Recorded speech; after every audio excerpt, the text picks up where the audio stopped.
Je voulais quand même témoigner ma sympathie et ma solidarité avec la famille de ce jeune qui s'est suicidé au terme d'un long harcèlement scolaire, hein, dont on connaît maintenant mieux les détails sordides. Et je voulais souligner une fois de plus l'immense responsabilité des services publics et de l'extrême centre macroniste dans ce genre de drame, dans ce genre même de tragédie, hein. Parce que qu'est-ce qui s'est passé?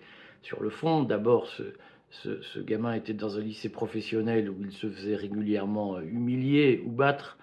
Le gamin a prévenu. L'établissement n'a pratiquement rien fait, semble-t-il, à tel point que la famille a fini par déposer une main courante à la police pour dénoncer l'inaction de l'établissement. Euh, le rectorat a écrit à la famille qu'il n'avait pas à porter plainte sur un ton extrêmement menaçant. Le rectorat a expliqué à la famille qu'au fond, c'était elle qui était en faute. Et à la rentrée, ce jeune s'est suicidé. Il se trouve que la rectrice de Versailles, qui est à la manœuvre dans cette affaire, s'appelle Charline Avenel. Elle est partie pantoufler cet été dans un groupe d'enseignement privé, le groupe IONOS. Mais Charline Avenel est une copine de promo d'Emmanuel Macron. Et il est vrai que Emmanuel Macron a assoupli les conditions pour être recteur lors de son arrivée au pouvoir pour que sa copine de promo, Charline Avenel, puisse devenir rectrice de Versailles, qui est le plus gros rectorat de France.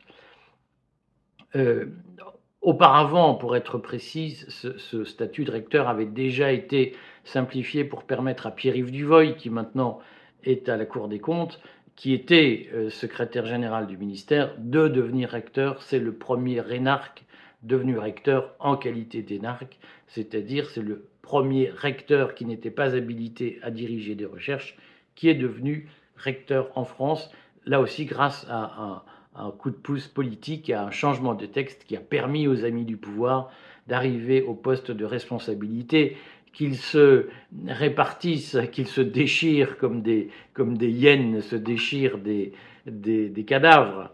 Euh, tout ça pose un problème parce qu'on voit bien que la caste qui place ses pions à des postes à responsabilité ne les place pas pour défendre l'intérêt général.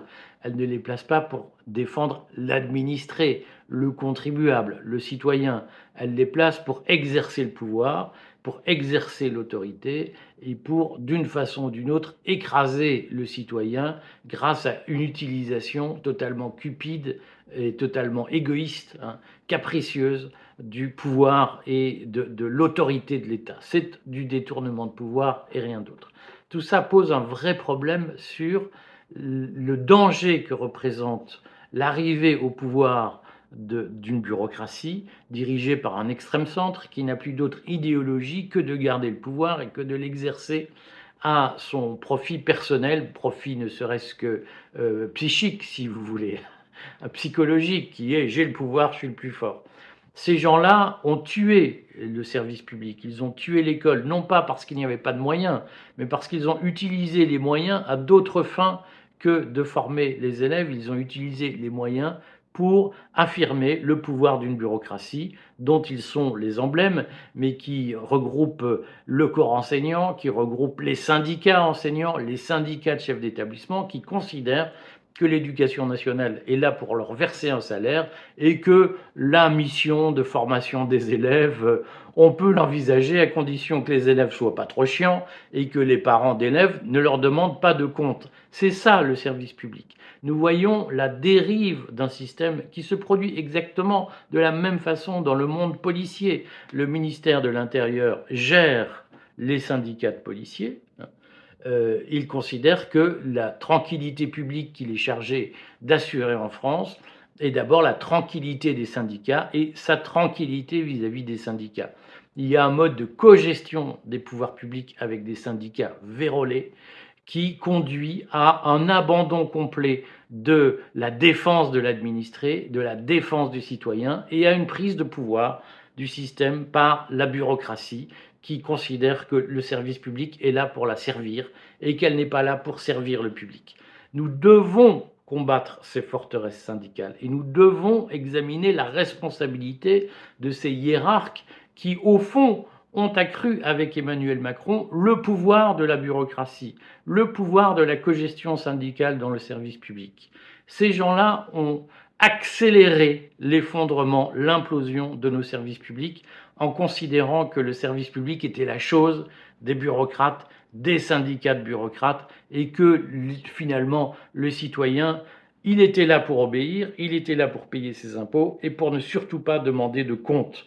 Nous devons reprendre cette situation en main et nous devons demander des comptes aux fonctionnaires. C'est pas facile.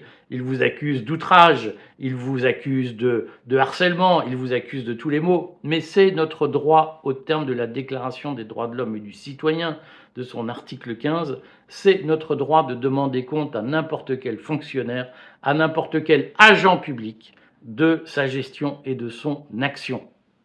Nous ne devons pas nous laisser intimider par ces accusations d'outrage, d'être des mauvais coucheurs, d'être d'extrême droite, etc. Nous devons leur demander ce qu'ils font de notre argent, de nos impôts. Et nous devons aujourd'hui exiger d'eux qu'au-delà de nous sommes débordés, nous n'avons plus de moyens, tout va très mal, on n'a jamais prélevé autant de richesses en France pour financer les services publics qu'aujourd'hui. Il faut arrêter avec le manque des moyens de services publics. Il faut demander aux fonctionnaires de s'engager dans leur mission et d'être comptables de leurs manquements ou de leurs errements lorsqu'ils ne font pas le boulot pour lequel ils ont été recrutés. Nous ne devons pas céder là-dessus.